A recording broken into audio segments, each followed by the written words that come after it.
Selam dostlar, YouTube kanalıma hoş geldiniz. Yeni bir video ile daha karşınızdayım. Bugünkü videomuzun konusu Pixellab eğitim konulu bir video olacak. Eğitimimizde dostlarım Pixellab şablonu nasıl yüklenir ve Pixellab'ın birkaç özelliğinden sizlere bahsedeceğim. Hazırsanız başlayalım. Videoya geçmeden önce sizlere kısa bir çekiliş duyurusu yapmak istedim. Çekilişimize katılmak için YouTube kanalımıza abone olup Instagram hesabımızı takip etmeniz lazım. Daha sonra çekiliş videosunu açarak katılıyorum yazıp ve iletişim adresinizi de eklemeniz şart. Çünkü bu iletişim adresinizden size ulaşılacaktır. Bu şekilde yorum atarak çekilişimize katılabilirsiniz. Bu arada dostlarım birden fazla YouTube kanalıyla çekilişimize katılabilirsiniz.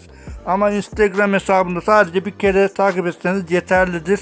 Sadece şansınızı arttıracaktır. Çekiliş ödüllerimizi bu videonun açıklama kısmında ve çekiliş videosunda öğrenebilirsiniz.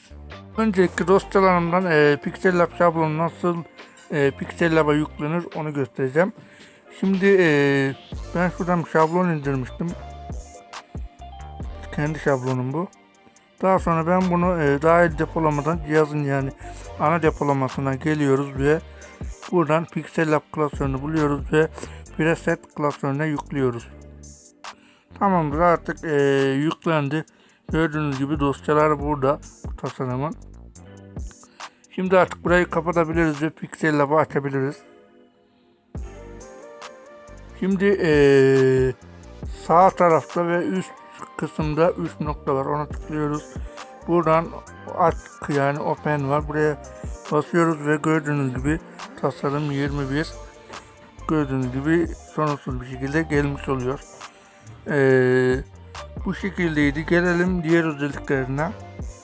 Şimdi dostlarım öncelikle normal bir şey açalım. Buradan bir dakika.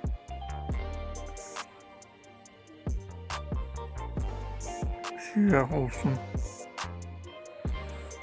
Siyah bir arka plan, tamam. Şimdi özellikle bunları silebilirim.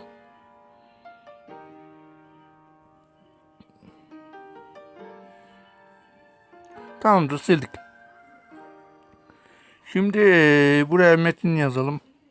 Metinle alakalı özellikler.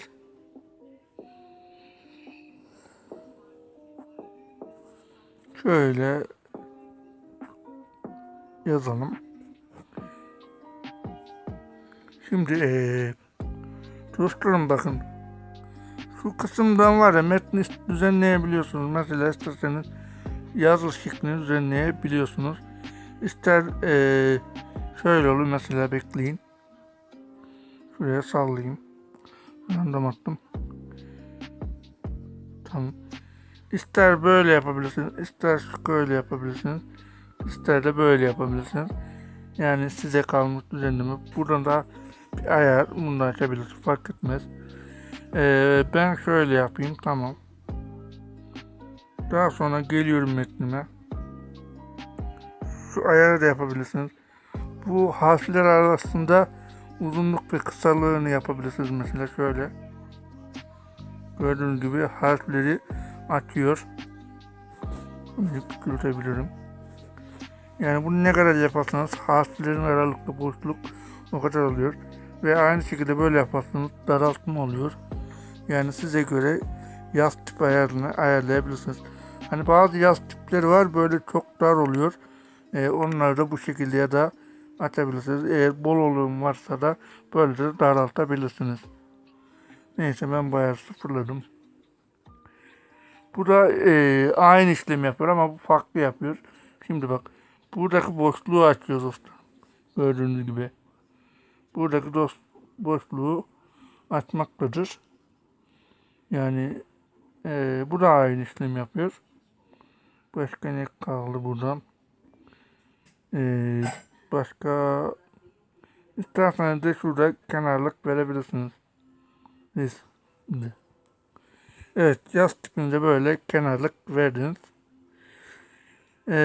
Bugünlük videom bu kadar dostlarım. Videoyu beğendiyseniz beğenmeyi, kanala abone değilseniz abone olmayı unutmayın. Kendinize iyi bakın. Görüşmek üzere.